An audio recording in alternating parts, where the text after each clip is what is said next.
पिताजी तो मर गए, लेकिन मुझे जीते जी मार कर चले गए। पता नहीं उस अंधे को कब तक मुझे ढोना पड़ेगा। खुद के लिए तो कुछ मिलता ही नहीं, उस अंधे को कहाँ से खिलाऊं? गोपाल और भोला दो भाई थे। भोला गोपाल का बड़ा भाई है जो जन्म से ही अंधा है। गोपाल के पिता ने मरते वक्त गोपाल से वचन लिया था कि वह भोला की देखरेख की जिम्मेदारी ले। गोपाल रोज रोज इधर उधर भिक्षा मांगता और उसी से अपना तथा अपने भाई का गुजारा करता था।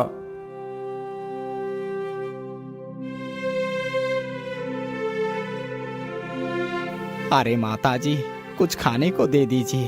3 दिनों से भूखा हूँ, कुछ भी नहीं खाया।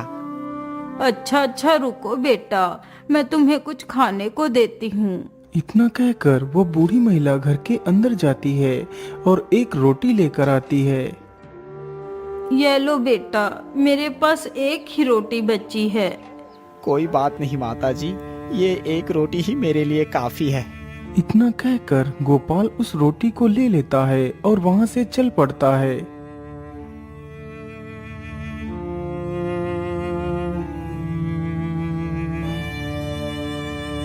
गोपाल चलते चलते एक नदी के पास से होकर गुजरता है। आज पूरा दिन भिक्षा मांगने के बाद सिर्फ एक रोटी ही मिली है। अब इसे मैं खुद खाऊं या फिर उस अंधे को खिलाऊं? बस अब बहुत हो गया। अब मैं किसी के लिए कुछ भी नहीं करूंगा। ये रोटी मैं अकेले ही खाऊंगा। वैसे नदी तो पास में ही है, चलो यहीं पर रोटी खाकर पानी पी लेता हूँ, फिर घर जाऊंगा।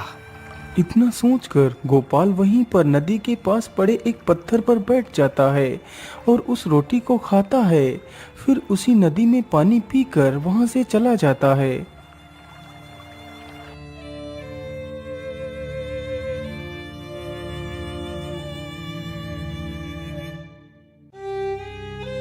अरे गोपाल, क्या आज फिर से तुम्हें कुछ भी नहीं मिला? अरे भाई, कुछ मिला होता तो घर लेकर नहीं आता क्या? चलो अब चुपचाप सो जाओ, अब कल देखेंगे कि क्या करना है। अच्छा अच्छा, ठीक है गोपाल, तुम गुस्सा क्यों होते हो? मैं पानी पीकर ही सो जाऊंगा। इतना बोलकर बेचारा भोला पानी पीकर ही लेट जाता है और कुछ देर में ही वह सो जाता है। अब मैं क्या करूं? ऐसे रोज रोज छिप छिप कर खाना मुझे बिल्कुल भी अच्छा नहीं लग रहा। मुझे इस अंधे से छुटकारा पाना ही होगा, इसके लिए चाहे मुझे कुछ भी करना पड़े।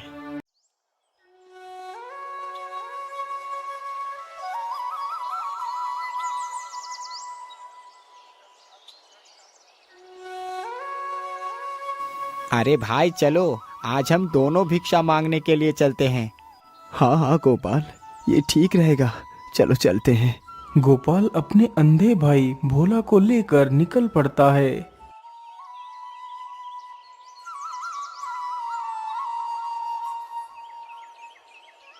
वह दोनों चलते चलते जंगल के बीच में पहुंच जाते हैं।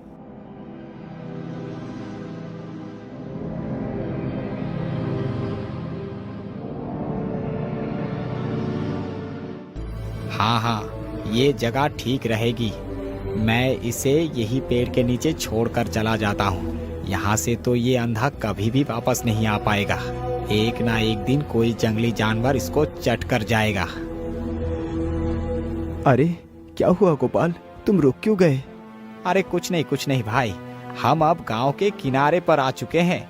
मैं सोच रहा हूँ कि तुम्हें यही पेड़ के नीचे बैठा देता हूँ और मैं भिक्षा मांग कर ले आता हूँ। लेकिन गोपाल, यदि मैं भी साथ चलता तो हो सकता था कि मुझे भी कुछ भिक्षा मिल जाती। नहीं भैया, आप दूसरों से भिक्षा मांगोगे क्या? मुझे बिल्कुल भी अच्छा नहीं लगेगा, इसीलिए आप यहीं पर रुको, मैं अभी भिक्षा मांग कर आ जाऊंगा। इतना बोलकर गोपाल वहां से चला जाता है।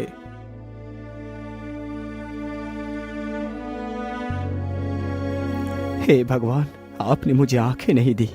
मुझे इसका कोई अफसोस नहीं, क्योंकि मेरी आंखें बनाकर आपने मेरे भाई को मेरे जीवन में भेजा है। बेचारा भोला तो अपने भाई के दुष्ट विचारों को समझ नहीं पाया था। वह वहीं पेड़ के नीचे बैठा रहता है। भोला को पेड़ के नीचे बैठे बैठे पूरा दिन निकल गया। शाम होने वाली थी। बेचारा भोला इस आस में बैठा था कि कब उसका भाई आकर उसे आवाज लगाए। मुझे यहाँ पर बैठे हुए तो काफी समय गुजर चुका है। मेरे ख्याल से तो अब रात भी होने वाली होगी। लेकिन गोपाल अभी तक नहीं आया। कहीं गोपाल मुझे जानबूझकर तो यहाँ नहीं छोड़ गया। नहीं नहीं, ऐसा नहीं हो सकता। मेरा भाई मेरे साथ ऐसा नहीं कर सकता। अरे ये किसकी आवाज़ है? आवाज़ से तो लगता है कि कोई शेर मेरी ही ओर बढ़ता चला आ रहा है। अब मैं क्या करूं? मैं तो कहीं भाग भी नहीं सकता। मैं ऐसा करता हूं, इसी पेड़ के ऊपर ही चढ़ जाता हूं। इतना सोचकर भोला झट से उसी पेड़ पर चढ़ जाता है। कुछ देर में ही उसी पेड़ के नीचे ढेर सारे जानवर इकट्ठे होते हैं।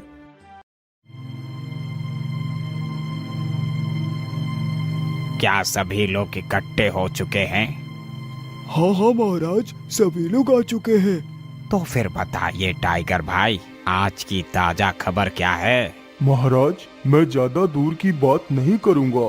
मैं यहीं इसी पेड़ से ही शुरुआत करता हूँ। तो फिर बताओ, तुम इस पेड़ के बारे में क्या बताना चाहते हो? महाराज, आज की रात का समय बड़ा ही शुभ है। यदि कोई नेत्रहीन जीव इस पेड़ की पत्तियां तोड़कर उन पत्तियों का रस अपनी आंखों में डाल ले तो उसकी आंखें पूरी तरह स्वस्थ हो जाएंगी। उन जानवरों की बात को भोला बड़े ही ध्यान से सुन रहा था। वह तुरंत ही उस पेड़ की कुछ पत्तियां तोड़ता है और उन्हें मसल कर उनका रस अपनी आंखों में डालता है। आंखों में रस पड़ते ही मानो कोई जादू सा हो गया हो और भोला की आंखें बिल्कुल ठीक हो जाती हैं। वह सारे जानवर बारी बारी से शेर को खबरें सुनाते हैं।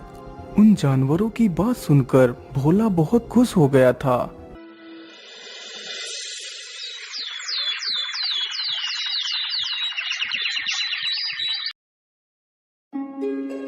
जैसे ही सुबह होती है तो उस पेड़ के नीचे से सारे जानवर जंगल के अंदर को जाने लगते हैं।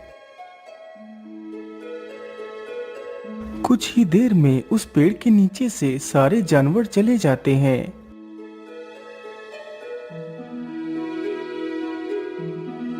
मुझे लगता है अब पेड़ के नीचे से सारे जानवर जा चुके हैं।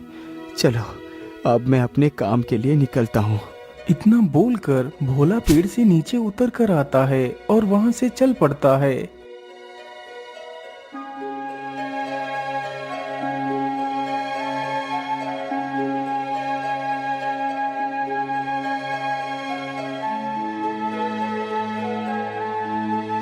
भोला चलते चलते एक नगर में पहुंचता है तो देखता है वहां के सभी लोगों के पीठ पर एक कुबड़ है। हे ऊपर वाले, ये कष्ट अब और नहीं सहा जाता। इससे अच्छा तो हमें मौत ही दे दो भगवान। उस व्यक्ति की यह हालत देखकर भोला बड़ा ही दुखी हो जाता है। हे भगवान, जब छीनना ही था तो फिर क्यों दिया था? अब मैं भी जीवित नहीं रहूंगी। ये आवाज सुनकर भोला पीछे मुड़कर देखता है तो एक महिला रो रही थी जिसका बच्चा 2 दिन पहले ही मर चुका था। अरे भाई, जरा मेरी बात सुनो। हाँ हाँ, बोलिए भैया, आप क्या कहना चाहते हैं? भैया, मैं आपके गांव के बारे में जानना चाहता हूँ। आखिर यहाँ पर सब लोगों की पीठ पर कुबड़ कैसे हो गया? अरे भैया, मैं तुम्हें क्या बताऊं। पूर्णिमा की रात तक सब कुछ ठीक था, लेकिन उसकी अगली सुबह ही हमारे लिए काल लेकर आई। हम खुद ही नहीं जानते कि हमें ये कुबड़ क्यों निकल आया। अरे भाई, आप दुखी ना हो। मैं आपके सारे गांव को इस कुबड़ से मुक्त कर सकता हूँ। अरे युवक, क्या तुम कोई मजाक कर रहे हो? हमें इस हालत से गुजरते हुए पूरे 3 महीने हो चुके हैं, लेकिन कोई भी हकीम या वैद्य हमें ठीक नहीं कर पाया, और तुम ठीक करने की बात कर रहे हो। अरे भाई, तुम मेरी बात का विश्वास करो। बस जो मैं कहता हूँ उसे ध्यान से सुनो। देखो भाई, तुम मुझे एक कटोरा भरकर दूध ला कर दो और साथ में कुछ खाना भी लेकर आना। कल की सुबह आप सबके लिए सुखद होगी। तो फिर ठीक है युवक, तुम यहीं पर रुको, मैं अभी दूध और खाना लेकर आता हूँ। वह युवक जल्दी से जाता है और दूध तथा खाना लेकर जल्दी ही आ जाता है। ये लो भाई, दूध और खाना। भोला दूध का कटोरा तथा वह खाने की पोटली ले लेता है। भाई, अब आप यहाँ से चले जाइए और जाकर आराम से सो जाइए। इतना सुनकर वह युवक वहां से चला जाता है। उसी दिन पूर्णिमा की रात थी। भोला उस खाने की पोटली में से खाना निकाल कर खाने लगता है।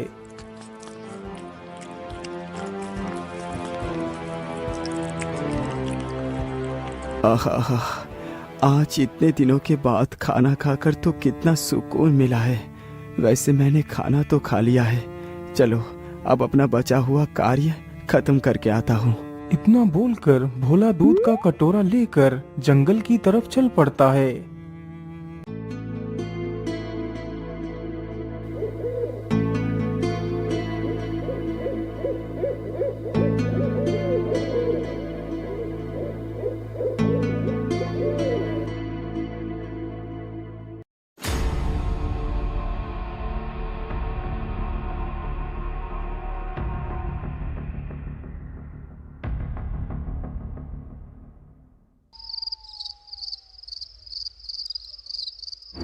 हे सर्प देवता, आप वृक्ष से बाहर आओ।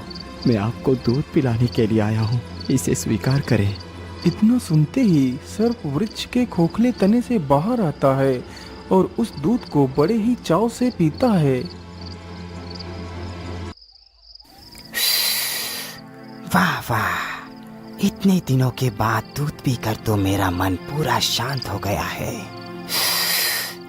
तुम कौन हो युवक, और तुम मुझे ये दूध पिलाने किस मकसद से आए हो?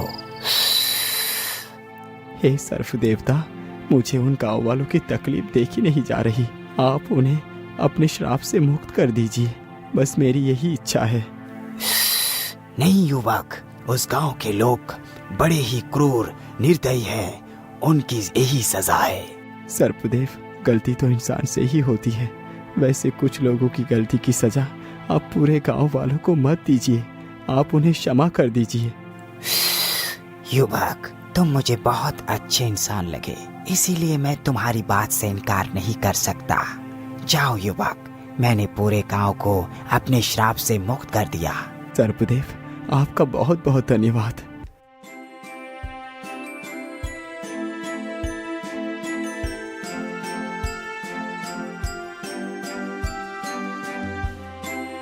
अगली सुबह मानो पूरे गांव के लिए एक नया सवेरा लेकर आई हो। सभी गांव वालों ने भोला का धन्यवाद किया। अच्छा भाई, अब मैं चलता हूँ, मुझे अभी बहुत सारा कार्य करना है। इतना बोलकर भोला वहां से निकल पड़ता है। अरे भाई, जल्दी जल्दी चलो, यदि राजा की बेटी को कुछ भी हो गया तो राजा हमें फांसी पर ही चढ़ा देगा। अरे भाई, जरा मेरी बात सुनो, आप कहाँ जा रहे हो? अरे तुम्हें दिखाई नहीं देता, मैं राजवैद्य हूँ और मैं राजा के घर जा रहा हूँ। पूरे 1 महीने से राजकुमारी की तबीयत बहुत ज्यादा खराब हो चुकी है। पूरे राज्य के हकीम तथा वैद्य औषधि दे देकर परेशान हो चुके हैं, लेकिन राजकुमारी की हालत में कोई भी सुधार नहीं आया है। वैद्य जी, यदि आप बुरा न माने तो मैं राजकुमारी से मिलना चाहता हूँ। लेकिन युवक, तुम राजकुमारी से क्यों मिलना चाहते हो? वैद्य जी, मैं राजकुमारी को ठीक करूँगा। क्या तुम राजकुमारी को ठीक कर सकते हो? क्या तुम कोई वैद्य हो? नहीं, मैं कोई वैद्य नहीं, मैं तो एक साधारण इंसान हूँ। अरे भाई, पूरे राज्य के वैद्य हकीमों ने राजकुमारी की बीमारी के आगे अपने घुटने टेक दिए और तुम कहते हो कि राजकुमारी को तुम ठीक कर सकते हो। हाँ वैद्य जी, मैं बिल्कुल ठीक कह रहा हूँ, बस आप मुझे राजकुमारी के पास लेकर चलिए। वैसे इतना कह रहे हो तो मैं तुम्हें जरूर ले चलता हूँ। इतना बोलकर वैद्य भोला को भी अपने साथ ही ले जाता है।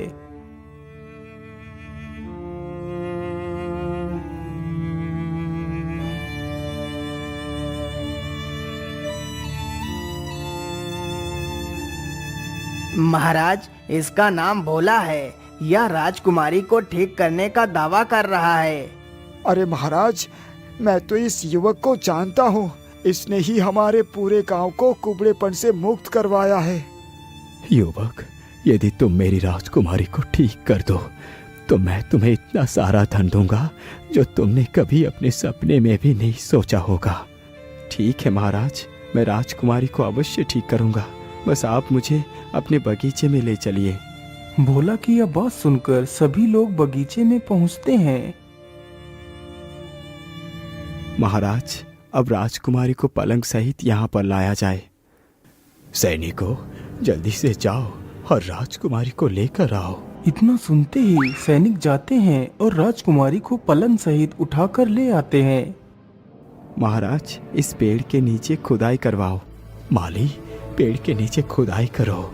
राजा का आदेश होते ही माली पेड़ के नीचे खुदाई करने लगता है।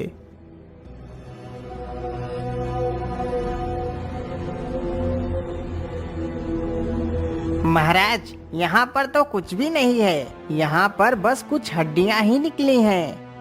माली, तुम उन सारी हड्डियों को उठाकर बाहर आ जाओ। माली तुरंत ही उन हड्डियों को उठाकर गड्ढे से बाहर आ जाता है। महाराज, आप इन हड्डियों को राजकुमारी के हाथों से स्पर्श कराकर इन हड्डियों को इस तालाब में विसर्जित कर दीजिए। भोला ने जैसा कहा था, राजा ने बिल्कुल वैसा ही किया।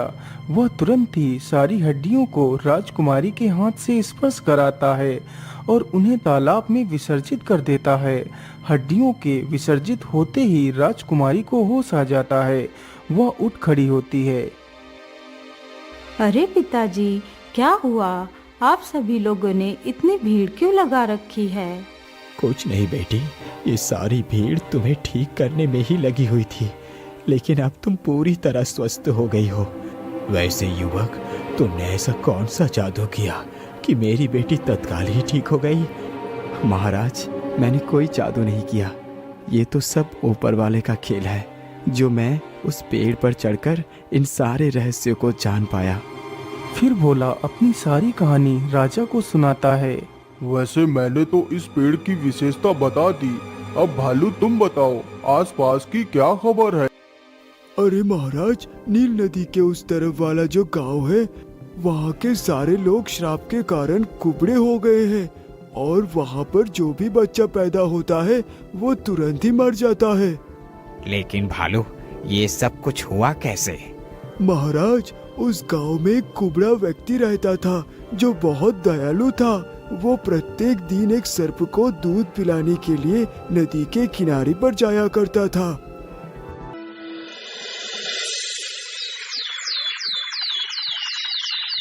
आज तो मुझे दूध पिलाने जाने में कितनी देर हो गई है।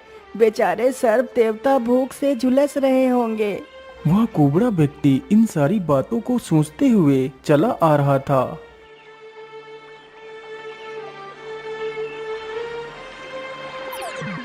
अरे दुष्ट कुबड़े, तूने सुबह सुबह अपनी मनहूस शकल दिखाकर हमारा दिन ही खराब कर दिया।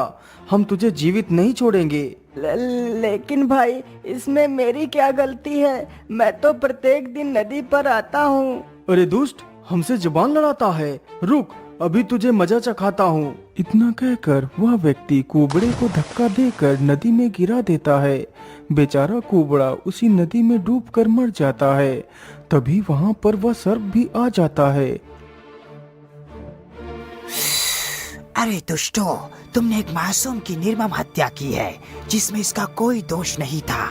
तुम सारे गांव वालों ने इसके कुबड़ेपन को मनहूस बताया था ना। जाओ, मैं तुम सारे गांव के लोगों को श्राप देता हूँ कि कल की सुबह तुम्हारे लिए काल लेकर आएगी। अब तुम्हें पता चलेगा कि दर्द क्या होता है। तब से लेकर आज तक उस गांव में सभी लोग कुबड़े हो गए हैं। लेकिन भालू भाई, क्या इस समस्या का कोई उपाय नहीं है? महाराज, इसका उपाय बस यही है। यदि कोई व्यक्ति पूर्णिमा की अर्धरात्रि में नदी के किनारे उस पेड़ में रहने वाले सर्पराज को एक कटोरा दूध पिलाए, तो सर्प दूध पिलाने वाले की सारी इच्छाओं को पूरा करेगा। व्यक्ति के कहने पर वो अपने श्राप से गांव वालों को मुक्त कर सकता है। वाह वाह भालू, तुमने तो कितनी रोमांचक खबर सुनाई है। महाराज, अब तो लगभग रात्रि भी गुजरने वाली है। अब आप भी कुछ नया सुना दीजिए। हाँ हाँ भालू, क्यों नहीं। हमारे राज्य के राजा की एकलौती राजकुमारी है। उसकी तबीयत खराब हुए पूरा 1 महीना हो चुका है, लेकिन कोई भी हकीम अथवा वैद्य उसको ठीक नहीं कर पाया है। लेकिन महाराज, राजकुमारी को ऐसी कौन सी बीमारी लग गई है कि वो ठीक ही नहीं हो पा रही? भालो भाई, इलाज बीमारी का होता है, लेकिन भूत प्रेत आत्माओं का नहीं। महाराज, आप कहना क्या चाहते हैं? भालो, आज जो राजा की पुत्री बनी है, यही राजकुमारी पिछले जन्म में राजा की माँ थी।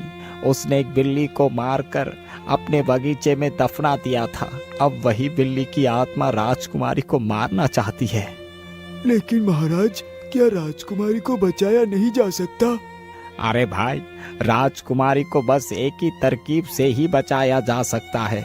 यदि कोई व्यक्ति उन हड्डियों को जमीन से खोदकर राजकुमारी के हाथ से हड्डियों को स्पर्श करा के वही सरोवर में विसर्जित कर दिया जाए, तो बिल्ली की आत्मा मुक्त होकर चली जाएगी और राजकुमारी की जान बच जाएगी। युवक, मैं तुम्हें बता नहीं सकता कि आज मैं कितना खुश हूँ। मंत्री जी, भोला को एक बैलगाड़ी भरकर सोना दे दी जाए। राजा का आदेश होते ही भोला को एक गाड़ी भरकर सोना दे दिया जाता है और उसे पूरे आदर सम्मान के साथ विदा कर दिया जाता है। फिर भोला अपने लिए एक बड़ा सा घर खरीदता है और खुशी खुशी रहने लगता है।